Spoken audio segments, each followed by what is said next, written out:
Turn with me to Genesis in chapter 16.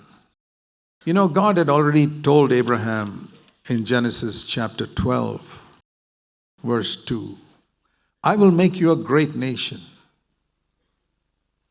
Very clear word, Genesis 12:2. I will make you a great nation. And verse 7, Genesis 12, to your descendants I will give this land. And God did give it to Abraham's descendants. It was a promise. He didn't promise his heaven to his descendants, but he said this land of Israel, which is called Israel today, I'll give it to your descendants, and God has kept his word. And so, here is a promise that God has given. In our case, the promise is sin will not rule over you. Keep that in mind as we study this. Now, chapter 16, Sarah, Abraham's wife, had no children.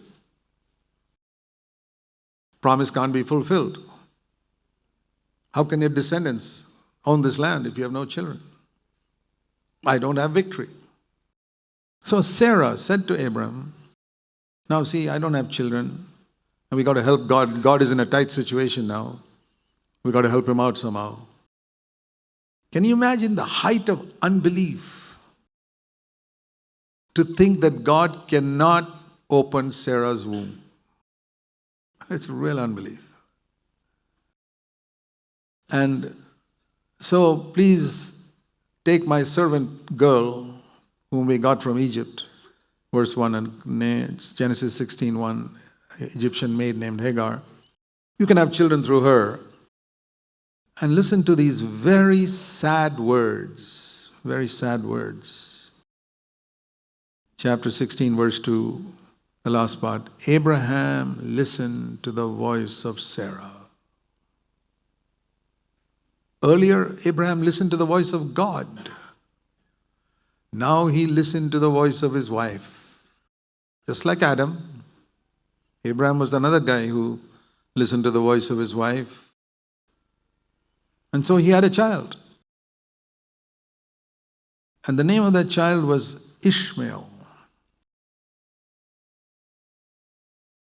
Verse 16, Genesis 16, verse 16. Abraham was 86 years old when Hagar bore Ishmael to him. Next sentence, Abraham was 99 years old. What's happening in those 13 years? Not a single sentence written about those 13 years. You know what? God was waiting for Abraham to say, even if I try, I can't have a child. That is the point at which we read in Romans 4, he looked at his own body, it was dead. At 86, in verse 16 of chapter 16, his body was not dead. He could produce a child and he could go on producing children through Hagar if he wanted. It is a picture of man's effort to try and keep God's promise. God has said, I will make your descendants a blessing. Okay, I'm going to produce those descendants who will be a blessing. God has said, I'll give you this land to your descendants. I'm going to produce those descendants.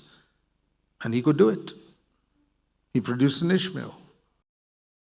God said, okay, keep trying.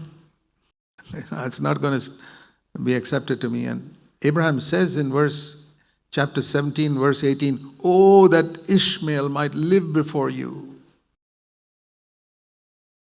Oh, that Ishmael might live before you. You know what Ishmael is a picture of? Ishmael is the picture of that apparent victory that we get through our own effort.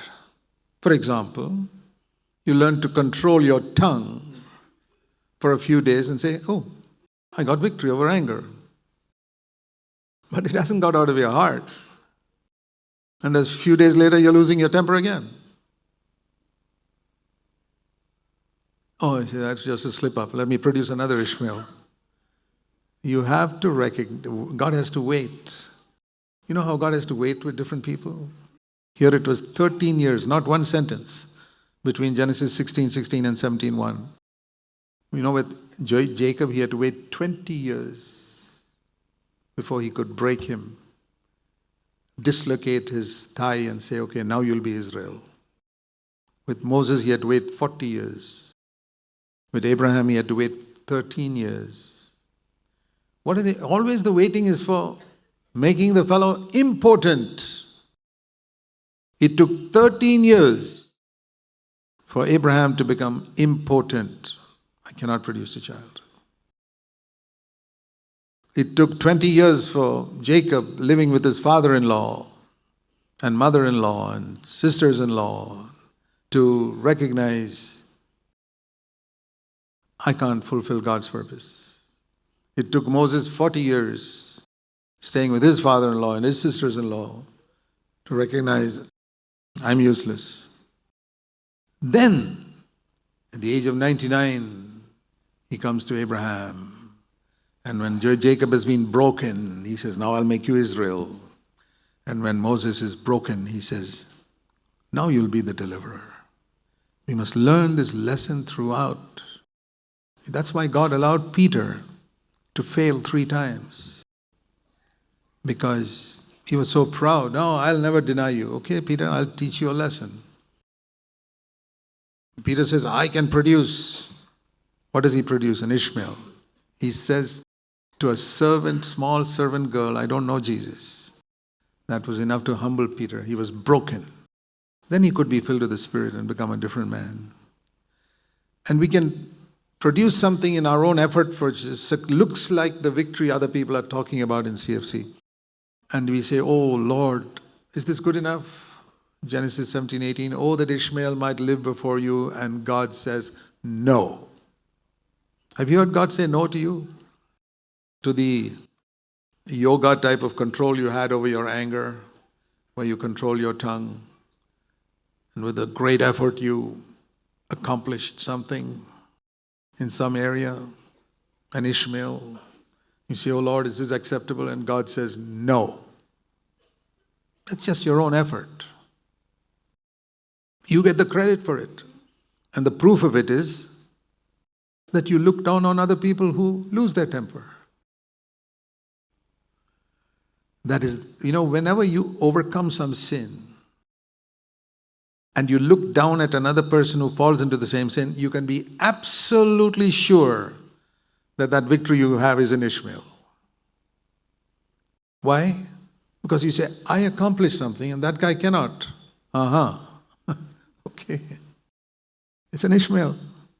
And try to present it to God and you think God has accepted it. He hasn't. He says that's the result of your own self-control. It's Buddhism, it is yoga.